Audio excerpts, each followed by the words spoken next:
The Secretariat has distributed the minutes of the previous meeting for the members' consideration. Do we hear a motion to dispense the calling or the reading of the minutes and approve the same? Mr. Chair, Yes, Congressman Akop. may I move that we dispense with the reading of the minutes of the previous meeting and consider it as approved? So move, Mr. Chair. Yes, there's a motion to dispense the reading of the minutes and approve the same, and this was duly seconded. Any objection? Hearing none, the said motion is now approved.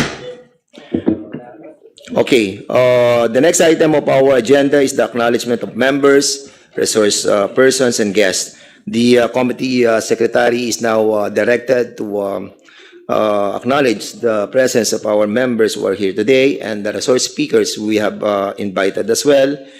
And if those who will not be mentioned, you may approach the mic in a while and state your name and office and your designation. Thank you. Good morning. Thank you, Your Honor. Following members are present today: Honorable Romeo M. Acop of the 2nd District of Antipolo City, Honorable Joseph Stephen Caraps Paduano of Abang Lingkod Party List, Honorable Jonathan Keith Flores of the 2nd District of Bukidnon, Honorable Ramon Rodriguez Gutierrez of One Rider Party List, Honorable Robert Ace Barbers of the 2nd District of Surigao del Norte, Deputy Majority Leader Jose Bong Davis Jr. of TGP Party List, Honorable Bonifacio Bosita of One Rider Party List, and Honorable Richard Gomez of the 4th District of Leyte. The following resource persons are present today: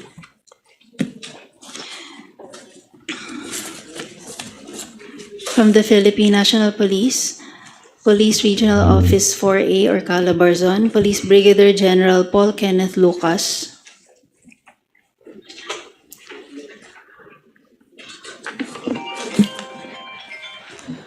From the Department of the Interior and Local Government, the Assistant Secretary for Peace and Order, ASEC Wabili Racho.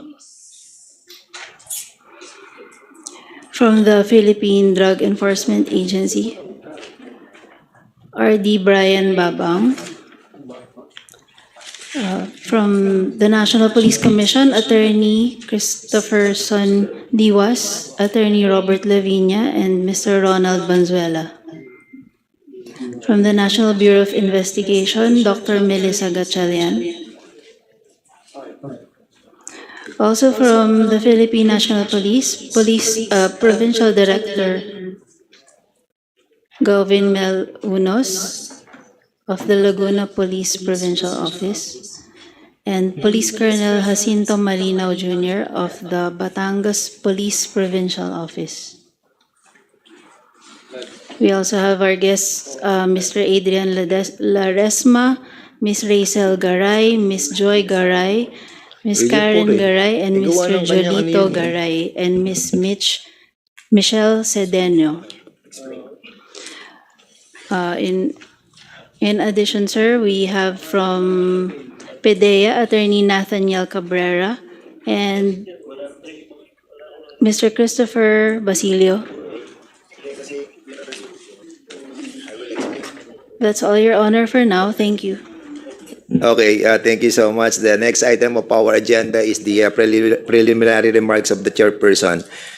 Good morning, our esteemed colleagues, resource persons, and guests. Welcome to the meeting of the Committee on Public Order and Safety. The agenda for today is the resumption of the inquiry pursuant to the House Resolution number 776, introduced by Romy Acop on the illegal bypass operations being conducted by personnel of the PNP on Region 4A. And I wanted to clarify some issues that wanted to be explored by Congressman Tebes and Congressman Richard Gomez. Bakit daw lagi nila nakikita dito ang ating pong regional director na si General Lucas? Because ang resolution po that was filed by Congressman Acop pertains only to Region 4A. And that's the reason why in the previous hearing, it was moved actually by Congressman Erwin Tulfo that we investigate also other regions. And as a matter of fact, we have spoken with the Regional Director, General Lucas, that indeed we are not against the structure of the Region 4 PNP personnel. As a matter of fact, we love them, and that's the reason why we're doing this. And he definitely agree that we need to cleanse the ranks and files of our PNP officials. Dahil ito po yung ating sinumpang tungkulin sa ating mga mamayan. Na-protectionan po natin ang ating mga kababayan na mga naaapi. At kung sakali naman na nagkamali ang ating mga naakusahan, then we have to really uplift the morals of our PNP officials. So we have received a lot of requests also coming from Region 7 and Region 8. Unfortunately, I think, yun nga pinag-uusapan din namin ni General Lacob that siguro sa layo po ng lugar nila, hindi sila makapunta dito, and at the same time, yung mga evidence that we wanted to be presented to us cannot be presented. Unlike sa Region 4, that there are lots of CCTV, there are lots of witnesses na nakakapunta, and that's the reason why nakapokus po tayo sa different cases. And then as a matter of fact, this started the case involving sa Antipolo. At nag-evolve na po to sa mga cases involving other areas in the Region 4A. Dahil yun po ang nakalagay sa resolution ng ating pong kagalang-galang na congressman na nanggaling po sa Antipolo, si Romy Acop. I'm sure that answered the query of Congressman Richard Gomez and Congressman Tebes. To continue my preliminary remarks, last June 11, 2024, para mabigyan po kayo ng briefing on the issue that we will be tackling for today, the committee heard the testimony of Mr. Adrian Laresma, resident of San Juan, Batangas, who witnessed how his younger brother, Brian Laresma, was slain by members of the Municipal Drug Enforcement Unit of the San Juan Municipal Police Station. Adrian Laresma testified that on May 28, 2024, he was supposed to meet Brian Laresma at the bridge located in the boundary of San Juan, Batangas and Chaong, Quezon. However, on the fateful night, operatives of San Juan Municipal Police Station suddenly approached Brian, and within minutes, one of them shot Brian in the right thigh. They then dragged Brian's body to their vehicle and ordered Adrian to leave the area. That same night, Brian Laresma passed away.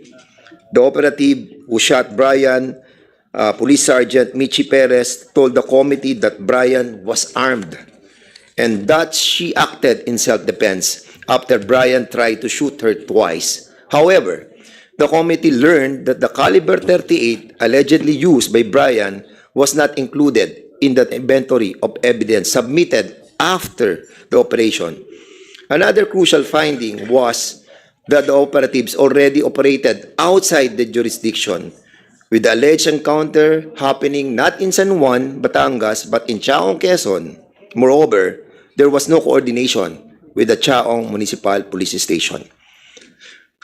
Aside from this incident, committee will also look into two other cases in Laguna involving members of drug enforcement team of the Calamba Component City Police Station.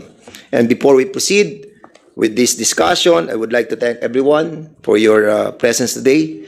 Maraming po salamat sa mga magigiting nating mga kongresista na narito. At naway maging maganda at fruitful po ang ating pong discussion. So we will now start with the, I think the next item is the continuation of the deliberation of the resolution of Congressman Acop. But before we proceed, we have invited other resource speakers. Yung po pang hindi pa nakakapunta dito noong nakaraang hearing at hindi pa po nag-oath, we are inviting you to stand up. And the COMSEC will administer your oath.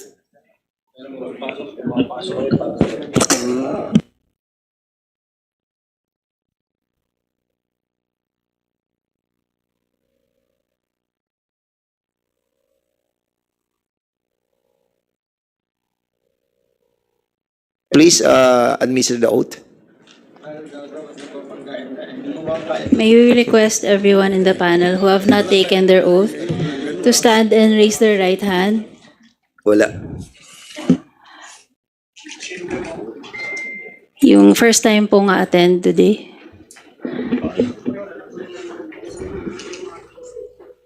Do you swear to tell the truth, the whole truth, and nothing but the truth in this inquiry?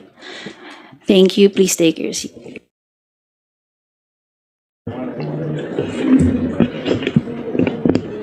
In the last hearing, we have invited yung mga witnesses pertaining to this issue that allegedly there was no buy-bust, but in accordance to what we have learned and the documents that were submitted to us, meron pong buy-bust na ginawa ang grupo po nila Sergeant Macaraig under the supervision of the Chief of Police, Colonel Lintang. And there was alleged that indeed there was no buy-bust operation. And during that time that we have discussed these issues regarding the operation of this buy-bust operation, kinulang tayo ng oras. As a matter of fact, we discussed this for like less than an hour during that time, or I think less than 2 hours. And we promised that we will be tackling this issue again. And at the same time, yung ating po mga members were not really prepared on that issue. Si Congressman Acop lang ata ang prepared nun. At si Congressman Paduano ata. Anyway, so let me start with dun sa ating pong mga victims na naandito. Kasi during the last hearing, we have discussed already the procedures on the buy-bust operation and some lapses on those proceedings. So gusto namin malaman dun sa pamilya, siguro unahin na muna natin yung media muna siguro that called the attention of Congressman J.J. Suarez, and it was relayed to me that this problem existed in San Juan. Can you kindly state your name, yung media, na actually kayo yung nag-expose nito, and we are thankful, at you are brave enough to ask our permission to have this hearing conducted. I hope that everything will be na lahat ng masasabi po rito will be the truth and nothing but the truth, we will be relying as well on the truthfulness of your statement, and be wary also that if you lie on this committee, you will be also subjected to some penalty as well.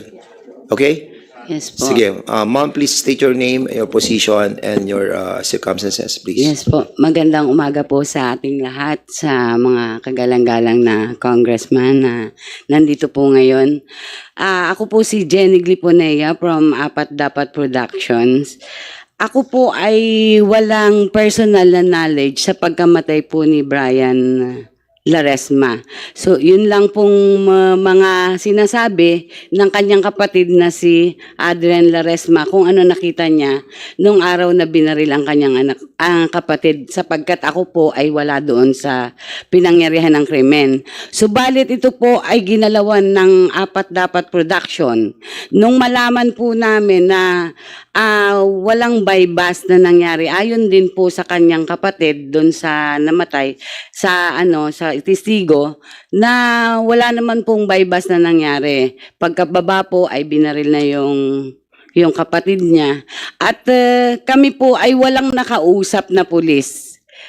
Mga opisyal mula sa RD, HEPE at sa PD. Wala po kaming nakausap na pulis. Kaya po ito pong usaping ito ay nakarating po sa Kongreso sapagkat wala po kaming nakuha na malinaw na police report na kadalasan naman at basic sa mga media na binibigyan po kami ng police report ng mga police station kapag may mga insidente na nangyayari.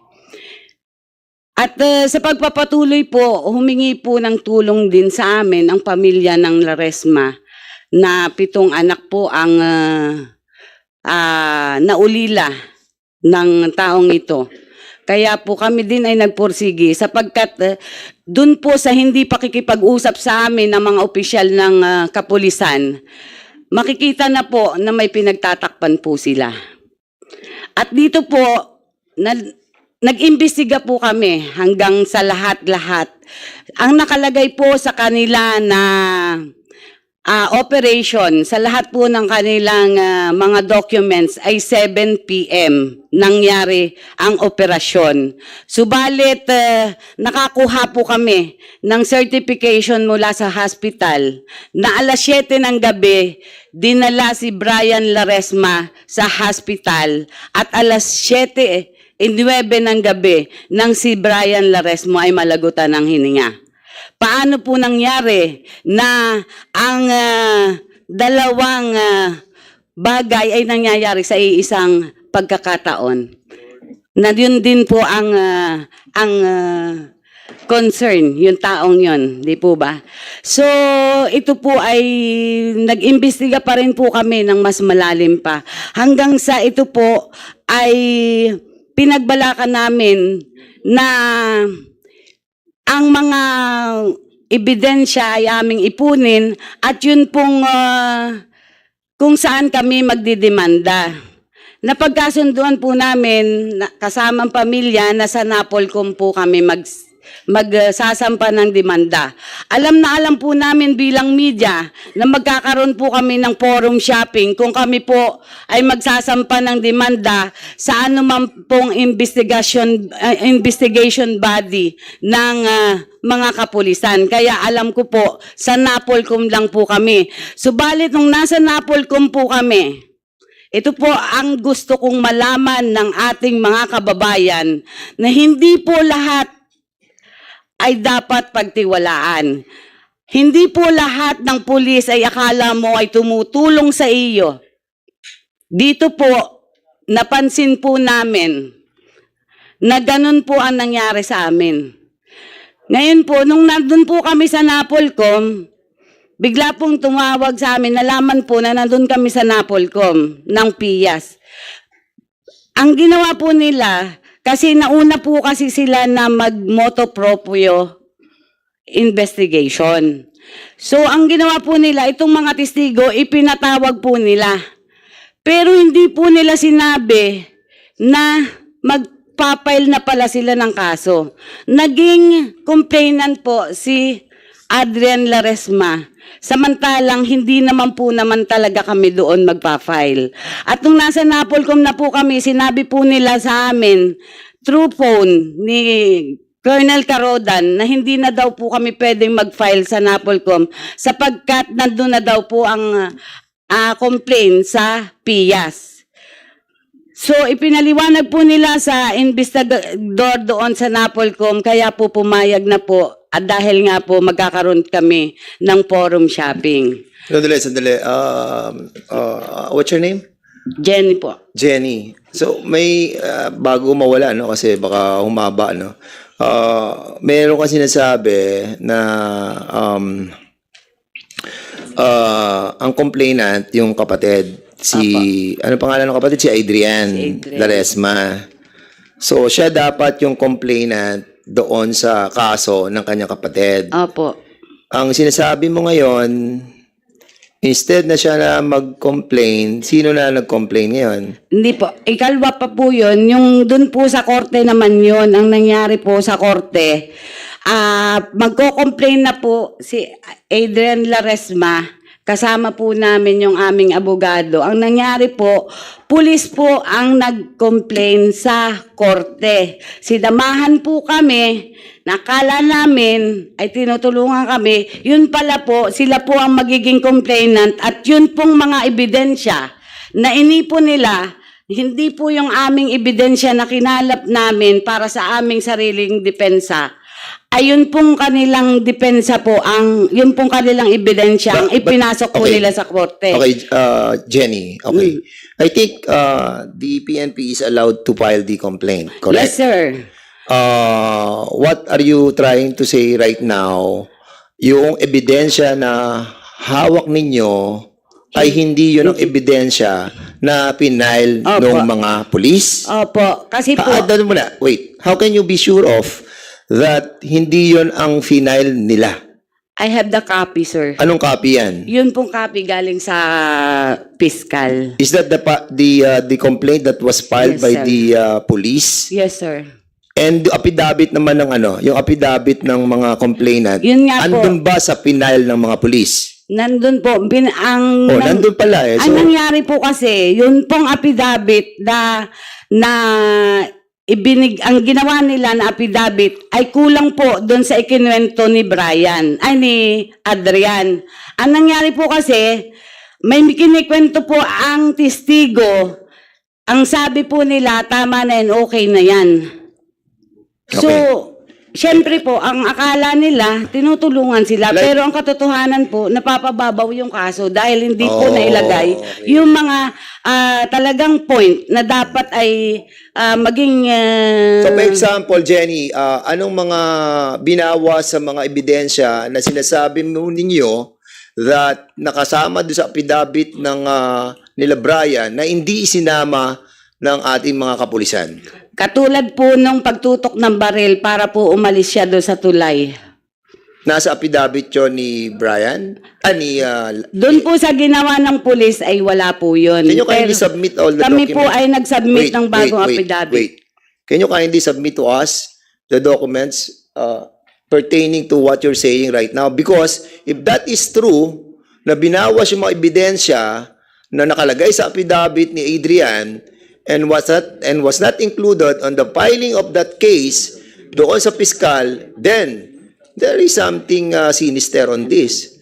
Because I think that will make the case much weaker and subject to dismissal. Kung sinasabi mo yung pagtutok, Yun ano po. sinasabi mo? Pagtutok Yan, ng baril. pagtutok po ng baril. Submit to us. Nandyan na po. Sinabit na po namin Andiyan na? sa Can you kindly give us, sige, kukunin ko, then you proceed. Okay, go ahead. Yes, sir. Yun po yung sinasabi namin na at tapos po, nung na-file naman sa korte ng pulis, nung magbibigay na po ng evaluation, idadakit na po yung kaso, bigla pong nakipag-swap ang pulis. Si Adrian Laresma na po ang ginagawa nila ng complainant. So, magkakaroon pa po kami ng supplemental affidavit. Kumuha pa po kami ng bagong attorney para po magkaroon ng supplemental affidavit at the same time, yun pong kakasuhan. Isa po sa dapat kasuhan ay hindi po nila isinama doon sa isinabmit nila na complaint. Kaya po magkakaroon pa po kami ng another na... Tanungin muna natin ang sino nag-complain sa police? Anong pangalan ng nag-complain na police? Colonel Fronda po ang alam. Andiyan ba si Colonel Pronda? Colonel Pronda, is this true? Na may binawas kayo doon sa mga affidavit nila? Can you kindly introduce yourself and your position and your circumstances? Yes, sir. Good morning po. I'm Police Lieutenant Colonel Roelito Tolentino Fronda po, former Chief Provincial Investigation Detective Management Unit po ng Batangas sa PPO. Sige, can you kindly answer the question that yung pong pagtutok ng baril ni Mitzi doon sa suspect was deleted on your final submission of complaint sa piskal? Is it true? Hindi po totoo yun kasi yung pong statement po nila ay ang kumuha po noong kanilang statement ay ang atin pong FIAS. And then po, dumaan po ang sa proseso doon po sa DC-20 kung saan po ay nireview po ng ating provincial prosecutor sa katauhan po ni Attorney Ariola ng Lucena City. Yung pong lahat ng ebidensya na isinabit po namin at mga affidavits po nila. Kaya po masasabi po natin na nireview po yun, pinabasa po sa kanila, pinaintindi at sila po yung nag-usap. Totally po, hindi po kami pinapapasok rin ni Piskal at isa-isa po kami kinakausap. Kaya po masasabi po natin wala pong nangyaring deletion or kung ano man doon po sa statement na binabanggit po nila. Okay.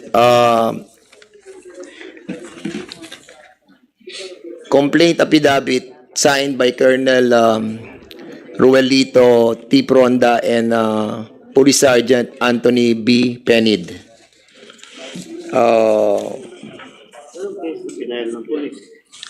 Anong pinal yung case? Murder? Murder po. Pero is this the affidavit that you signed? Can you kindly check it out? Papadala ko sa iyo, ha? Para can you kindly check it out? At ito yung affidavit na sinumpaan sa laysay ni Adrian. Adrian, paki-kindly check this out, ha? Para at least makita natin. Ito yung submitted nyo sa amin, eh. Tingnan natin. Pakibigay mo nga sa kanila.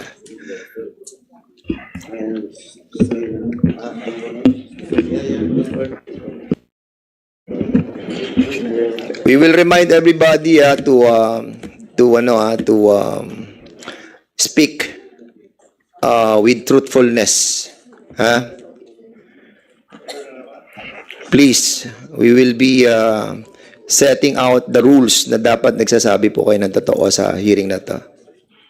Is that accurate? Ikaw, pirma mo yan? Yes, sir. Ito po yung Okay. affidavit. Good.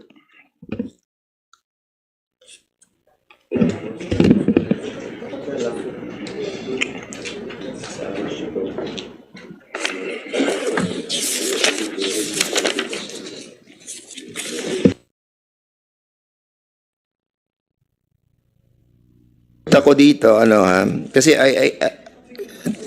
I got this complaint affidavit and I read this morning. Meron kang kopya dyan, Lieutenant Colonel? Wala kang kopya?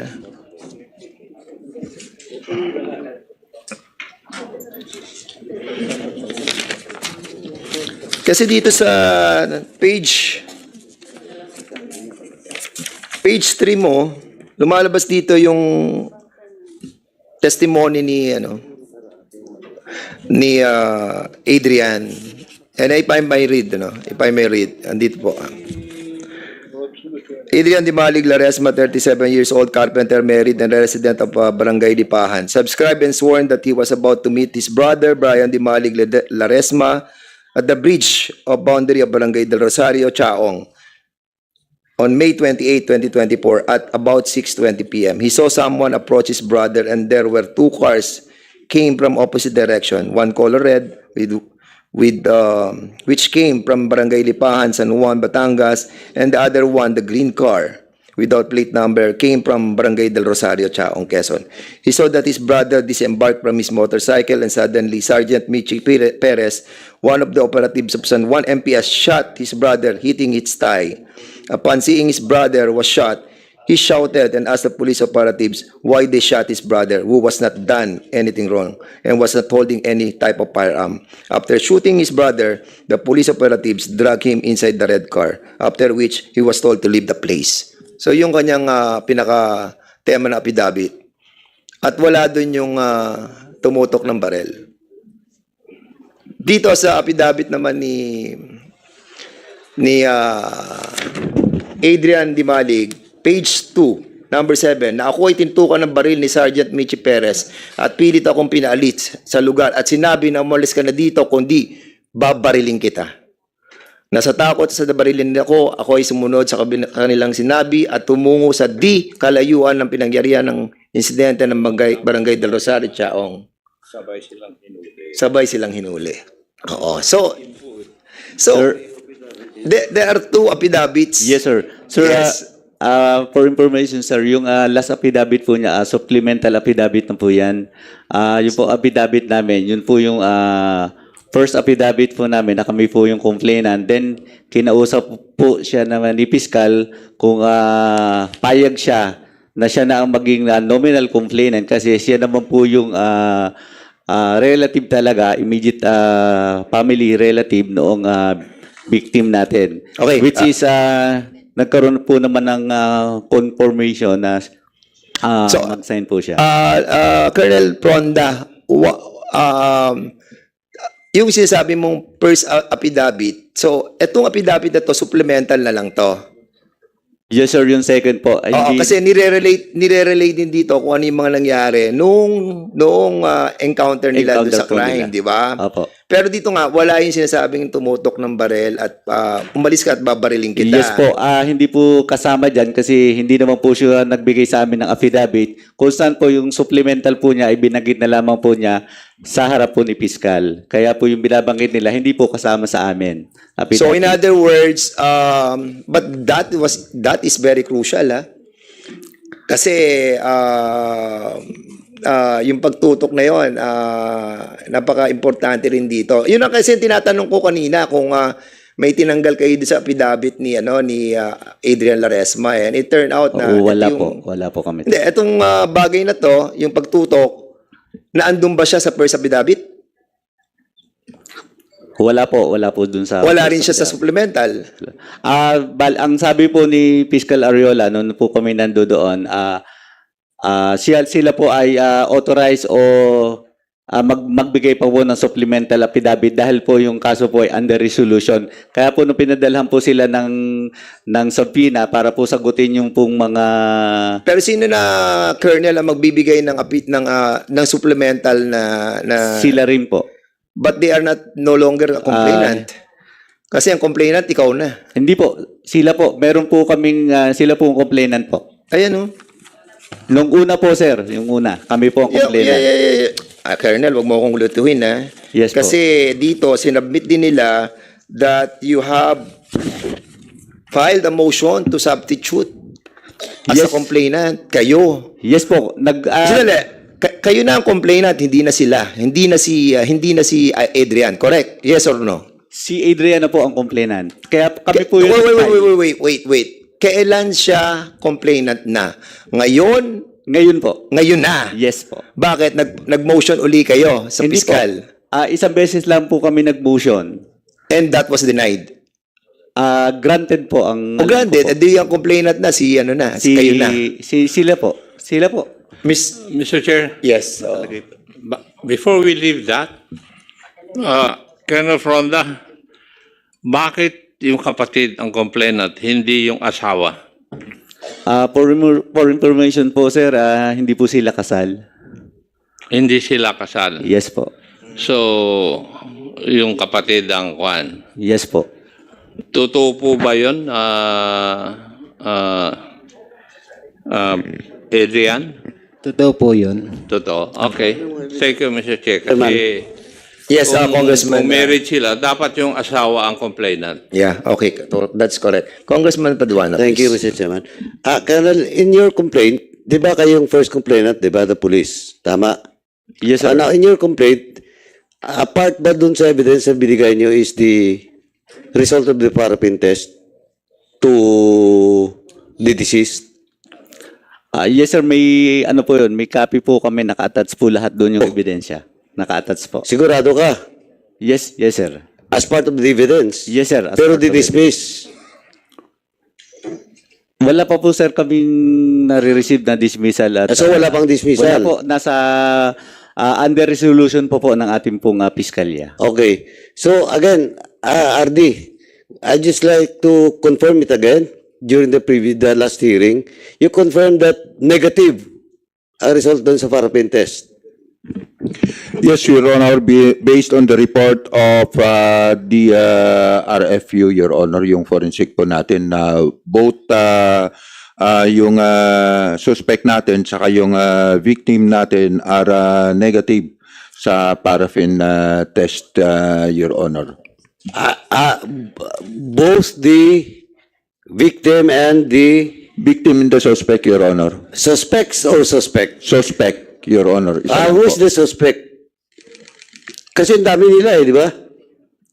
Yung babae po, si Police Michi Perez, Your Honor. Also negative siya, but during the previous hearing, inamin niya na binaril niya. Di ba? Yes, Your Honor. So may problema yung parapin niyo. I may not be the right person to answer that. Kasama po natin dito yung taga-RFU para ma-explain po niya baka meron na mga circumstances kung bakit nagne-negative yung paraffin test, Your Honor. Congressman Paduano, if I may, no, can we allow Congressman Ako first to to mention those deliverables that we asked in the last hearing para at least we'll be guided as well. Kasi nga marami tayong mga hiningi na mga dokumento and I think it's incumbent upon us to find out if all those deliverables were submitted to this committee. Congressman Ako, with due respect with But nakabitin yung question ko, Mr. Chairman. You want them- I yield to the chair, but paki-take note lang, Mr. Chairman, that nakabitin yung tanong ko pa. We'll come back after Thank the you. deliverables. Okay, go ahead, Congressman Ako. Thank you, Mr. Chair. In the last hearing, Police Staff Sergeant Michi Perez was required to submit details of the confidential agent of the police. Mr. Laresma was also directed to submit the text communications between him and his brother Brian. Naintindihan niyo po ba yun? Na dapat isubmit ninyo? You were required in the last hearing o kaya hiningi ng committee na ito doon sa last hearing na isubmit po ninyo yung mga text messages between you and your brother. Si Sergeant Perez, yung details na kanyang sinasabing confidential agent. The PNP, the Batangas PNP was required also to submit the official documentation confirming the informant's status as an authorized and official PNP confidential agent. Now, we also invited the following: Police Major Pete C. Malinaw, Medical Legal Officer of the Batangas Provincial Police Office, the members of the SOCO team who went to the area, and those medical legal personnel who conducted the paraffin or the laboratory test on the firearms and other pieces of evidence, Mr. Chair. May I know from the COMSEC if they are present today? Or if these people have complied with the requirements of this committee? Your Honor, the persons invited are here. So the appropriate person who can answer the queries of the Honorable Paduano are also here. Would that be correct, R.D. Lucas? Yes, Your Honor. And who would that person be? Major Malinaw of Forensic Unit, Your Honor. Thank you. Thank you, Mr. Okay, Chair. Congressman Akop, thank you so much. Congressman Paduano, now you have the floor. Thank you, Mr. Chairman. Now, diretso na po. Can we ask the medical legal officer? With regards to the findings. Good morning, Your Honor. With respect to the findings, I only conducted the autopsy examination. However, the paraffin examination can be explained further by our forensic chemist, which is present also. Is he or she present? Yes, Your Honor. Please, Chairman, yung sa forensic daw. Okay, we have invited the forensic chemist. Are they here? Can you kindly sit down and eto here, oh. Okay. Good morning. Good morning, Your Honor. I am not the forensic chemist who conducted the examination, but I am one of the forensic chemists of the Regional Forensic Unit, sir. I am Police Lieutenant Colonel Maridel Martinez. So are you familiar with that case and the result of that forensic examination? Yes, Your Honor, I have seen the result of the examination, sir. So, As stated in the report, the paraffin test conducted with respect to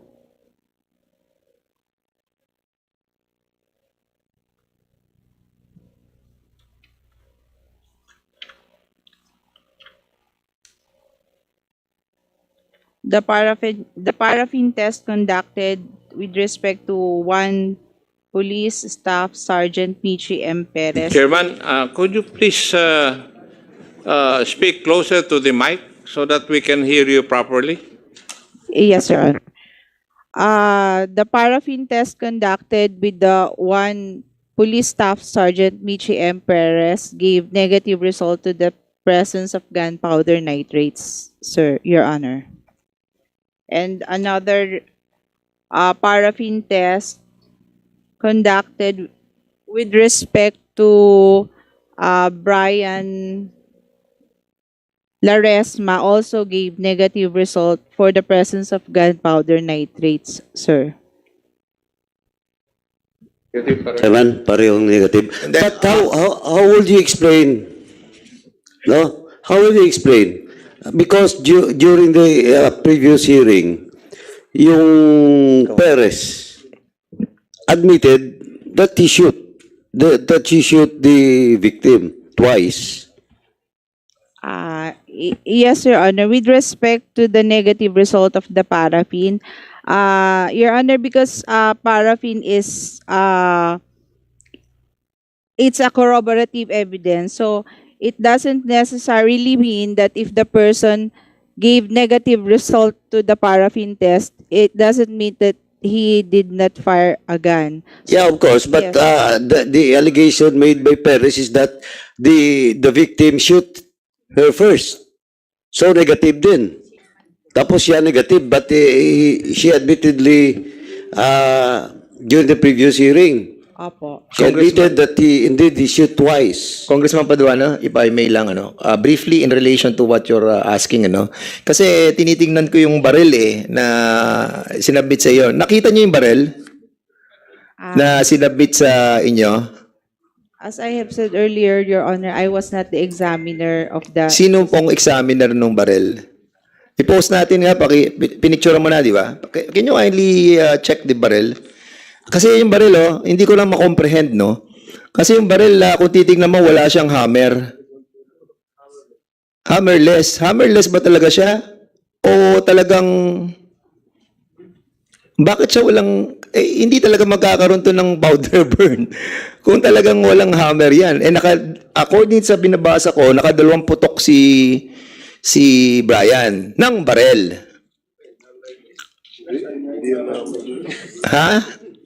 Can you kindly tell us kung itong barel na to is hammerless or talagang walang hammer? Kaya wala siyang powder burn.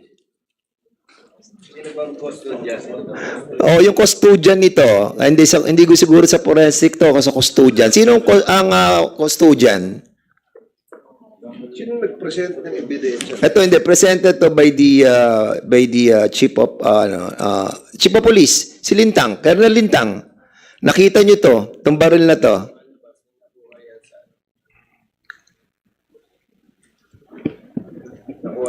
Yes, Your Honor. It was immediately submitted, Your Honor, to the crime lab. Paki-speak louder, please. Ito pare. Ito yung supplemental. Oo, yan yung supplemental. Hindi, ito yung ano.